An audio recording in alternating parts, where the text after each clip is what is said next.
Plenty to discuss from last night. Let's head to Dublin now and speak to senior reporter Rob Dorsett. Carsley said that 3 days with the squad, Rob, was enough time to get his style across. What do you think? Did we see that last night?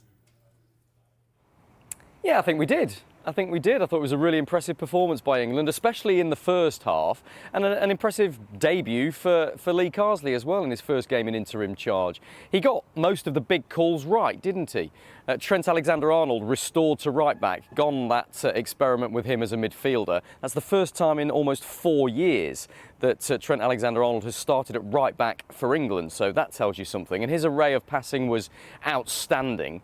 Jack Grealish restored to the midfield as number 10. Now, bear in mind, he doesn't play number 10 very often for Manchester City. He did all the time with Aston Villa, and he thrived in that role. And so whilst it was a big call to bring him back into the squad in the first place after missing out on the Euros, to have him play last night, score his third international goal, proved that Carsley got that one right as well. But down this left flank, I thought was really, really interesting.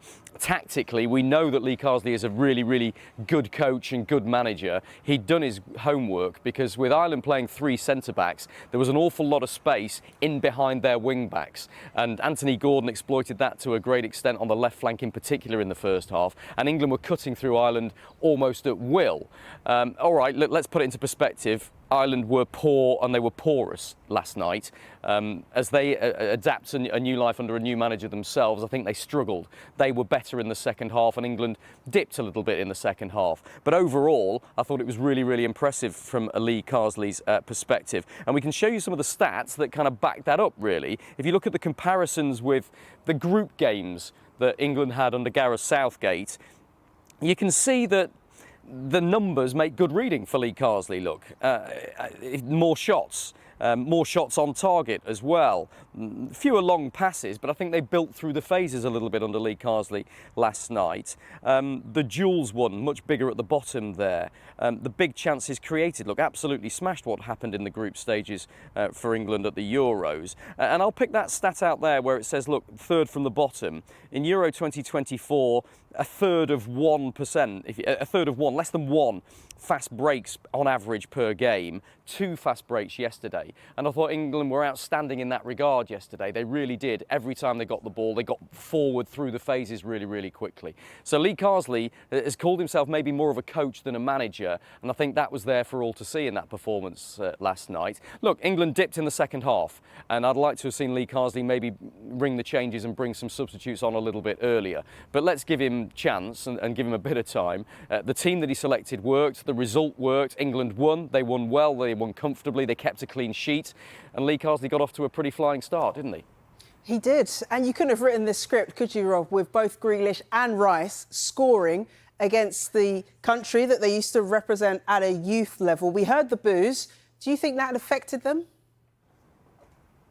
Not at all. In fact, it seemed to spur them both on. For me, it was 2 of the best performances that we've seen from Jack Grealish and Declan Rice in an England shirt. And that's a big statement for Declan Rice, who won his 59th cap for England yesterday. He's still only 25, so that's an extraordinary record. You can't help but feel if he keeps fit, Declan Rice will go on to win more than 100 caps for England. He was absolutely outstanding last night, the Arsenal man, and scored a goal as well, set up Jack Grealish for the second. So he was man of the match by an absolute mile for me, and he was very respectful. He'd been booed, he'd been talked a lot in the media beforehand because, of course, he and Jack Grealish played junior football for Ireland. In Declan Rice's case, he played 3 senior caps for the Republic of Ireland as well. So there was an extra feeling of animosity towards him, I think. But those boos quickly died out and became more and more feeble, because how can you boo somebody that was playing that well? He was absolutely outstanding. And he was very respectful to Republic of Ireland as well. He didn't celebrate scoring the goal. And when Harry Kane came off the pitch late on in the game, he tried to hand the captain's armband to Declan Rice, and Declan Rice refused it. Now, that wasn't just out of respect for Ireland. He told me after the game that he thought that John Stones, who was coming on, was more senior and probably ought to get the armband instead. But I think it shows how Declan Rice has matured into a very, very important player for this England side, a leader. He's one of the first names on the team sheet. And for Lee Carsley going forward, the fact that he's got the support of players like Declan Rice and Harry Kane is absolutely key as he tries to get the England manager's job long term. Yeah, I think that says a lot about Declan Rice as a man, doesn't it? But let's talk about the manager now and Carsley. And I remember in the run-up to this, Rob, you were telling us about how as an England manager, yes, you have to know your football, yes, you have to know your tactics, but you also have to know about the current political issues. So how did Carsley get on speaking to the media and getting his point across?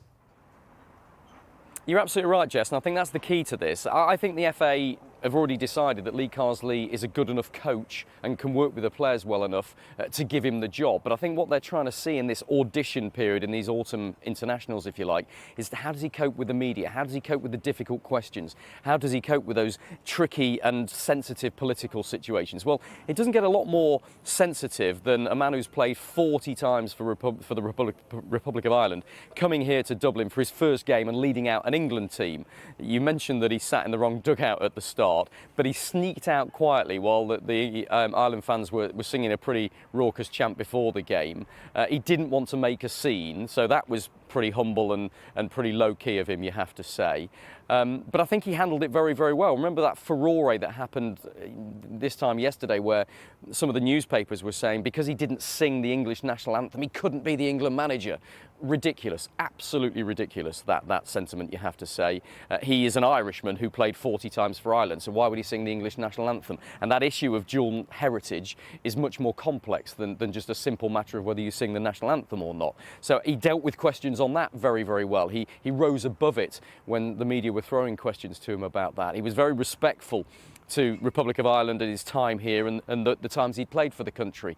So I think the FA would have been very, very impressed with how he handled all of that. There'll be more difficult games to come on the pitch for sure, but I think off the pitch, Lee Carsley handled himself very, very well, and he's put himself in good stead to get this job long term. Let's see how he gets on in his second game in charge, because that comes pretty quickly. That's Tuesday night at Wembley against Finland. They lost 3-0 against Greece yesterday, so they may be a little bit of cannon fodder potentially for England if they're absolutely on their game. We'll see. Carsley certainly won't be thinking about it like that, but certainly a good start for him. Can he follow it up on Tuesday night at Wembley?